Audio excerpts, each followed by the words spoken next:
শীত পড়তেই প্রকৃতির মনোরম দৃশ্য উপভোগ করতে দিকে দিকে ভিড় জমাচ্ছেন পর্যটকেরা। সোশ্যাল মিডিয়ার যুগে তাল মিলিয়ে কন্টেন্ট ক্রিয়েটরদের ভিড়ও বাড়ছে। এমনই ছবি দেখা গেল কাটোয়া পূর্বস্থলী থেকে ইদ্রাকপুর যাওয়ার পথে। 10 টাকার বিনিময়ে অস্থায়ী বাঁশের ব্রিজে কেউ বানাচ্ছেন রিল, কেউ আবার পরন্ত বিকেলের দৃশ্য দেখে মন ভরছেন। খুব সুন্দর একটা ব্রিজ তৈরি হয়েছে, তো আমরা কানে শুনে এসেছি, কিংবা এখানে ব্রিজটা হয়েছে হালাহালি বেশি দিন করে নয়, হয়তো মানে এখনও ফিটিং চলছে, মানে কাজ চলছে, তো এখানে খুব ভাইরাল হয়। আর জায়গাটা এত পরিবর্তন করেছে, এত সৌন্দর্য করেছে, কোনো মানুষকে এসে মানে ওয়েট হয়ে দাঁড়িয়ে থাকতে হয়, মানে সমান হেঁটে চলে যেতে পারে। এখানে সব কিছু আসে, মানে আসে সময় চলে যায়, মানে চুপির পাখিরালয়ের পাখি উপভোগ করা যাচ্ছে এবং হচ্ছে গিয়ে রিলসও করা যাচ্ছে, রিলসও করা যাচ্ছে। আবার কেউ দেখতেও আসছে, ওই যে সামনে দেখুন পাখির গাদা ওই যে উঠছে। আমরা তো আসলাম নবদ্বীপ থেকে। আচ্ছা, কি ভিডিও বানানোর জন্য না হচ্ছে ঘুরতে আসা? ভিডিও বানাবো, এমনি ঘুরতে এসেছি, তাও দুটো ভিডিও বানালাম। আচ্ছা, মানে ভিডিও বানানো হয়? ভিডিও করার জন্য কি অনেক লোক জমেছে এইখানে? অনেক অনেক। শুধু পূর্বস্থলী নয়, নবদ্বীপ, কৃষ্ণনগর, লক্ষ্মীপুর সহ দূর দূরান্ত থেকে ভিড় জমাচ্ছেন মানুষ।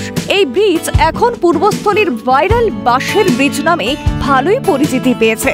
তাদের কথায় এখানে বানানো রিলস ভাইরাল হচ্ছে মুহূর্তেই।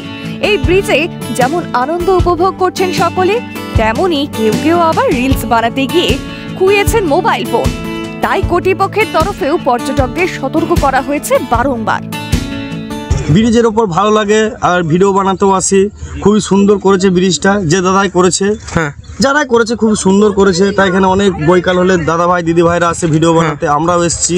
তাতে এখানে ভিডিও বানালে কি হয় দাদা, এই যে আইডির ফলোয়ার্স বাড়ে, লাইক কমেন্ট এগুলো তো বাড়েই, ফলোয়ার্স বাড়ে, ভিউ বাড়ে। হ্যাঁ, ওই জন্য এখানে আসি, ভালো লাগে আর কি। এই ব্রিজটার নাম হচ্ছে বাঁশের ভাইরাল ব্রিজ ইদ্রাকপুর। শুধু তো ঘুরলেই হবে না, পেটও ভরাতে হবে, তার আয়োজনও রয়েছে। বসেছে ফুচকা, পাপড়ি চাট, ঝালমুড়ির দোকান। বছর শেষে নতুন এক জায়গায় পর্যটকদের আনাগোনায় লাভের মুখ দেখছেন ব্যবসায়ীরা।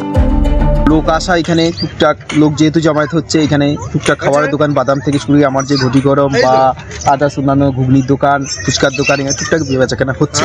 এটাই পরিবেশটা খুবই সুন্দর, যেটা গঙ্গার উপর দিয়ে একটা বাঁশের ব্রিজ, একটা নতুনত্ব আমাদের এখানে পূর্বস্থলীর এই জায়গাটায়, যার জন্য এখানে বিশেষ করে পরিবেশটা খুব সুন্দর, সবাই যার জন্য দেখতে আসছে আর কি। মানে যারা গেছে আগে এখানেই ছিল ফেরিঘাট, পরে ছাড়িগঙ্গা পারাপারের জন্য এই ব্রিজ নির্মাণ করা হয়, যদিও এখনো পুরোপুরি সম্পূর্ণ হয়নি সেতুর কাজ। এই ঘাট, এটা একটা খেয়া ঘাট ছিল পূর্বের থেকে। আমি ঘাট চালাই ঘাট মালিক পক্ষ থেকে। এই জায়গা যে ঘাট, যে জায়গাটা স্থানিত হয় পূর্বস্থলী পারে, এটা জল মরে যায়। এই 3 বছর থেকে নৌকা ফেরার জায়গা আমি পাই না। কোন সময়টা? এটা আপনার ফাল্গুন মাস থেকে জল মরে যায়। 3-4 মাস খুব কষ্ট হয়, ঘাট খুঁজে বেড়াতে হয়। তার জন্য আমি বিভিন্ন জায়গায় দেখে বিভিন্ন মানুষের সঙ্গে একটা আলোচনার উপর দিয়ে, এবং যারা আরো ওপর পোস্টে যারা আছে তাদের সঙ্গে একটু আলোচনা করে কি করলে সমাধান হয়, আমি এই সিদ্ধান্তে এসেছি। এই মাছটা বানানো হয়েছে। আপনার নিজের উদ্যোগেই বানিয়েছেন? এটা নিজের উদ্যোগে। কে উদ্বোধন করেছিল এই মাছ? এটা উদ্বোধন করেছেন আমার এখানকার পূর্বস্থলীর যে লোকাল বিধায়ক আছেন তপন চট্টোপাধ্যায়, এবং পূর্বস্থলী থানার আইসি সাহেব। এই ব্রিজটা নতুন একটা কাজ চালু করেছে, এটা আপনাদের একটু ইয়ে করে দিতে হবে, তাই ওনারা আমার কথা রেখেছে এবং আমি তাতে খুব খুশি এবং আনন্দিত। যেটুকু পরিবেশ রাখার প্রয়োজন প্রত্যেকে আমি বলছি, এটা চলাচলের রাস্তা, সবাইকে আমার একার দ্বারাই ঠিক রাখা সম্ভব নয়। আপনাদের সবাইকে খেয়াল রাখতে হবে যাতে কোনো সমস্যা সম্মুখীন না হতে হয়। মানায় আটকে যায়, খুব জল শুকিয়ে যায় এক সময়, তখন 1 মাঝে জল থাকে, নৌকো চলে না। আবার কচুরিপানার জন্য আরো অনেক দূরে গিয়ে সরাতে হয়, যার জন্য ওরা উদ্যোগ নিয়ে একটা বাঁশের ব্রিজ করেছে।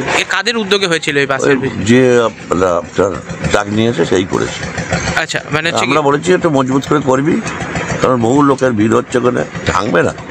ওদের বলেছি ভালো করে তুই করবি। আচ্ছা, এখন কাজের কমপ্লিট হয়নি ওদের। এই ব্রিজের উদ্বোধনের 1 মাসও হয়নি এখনো।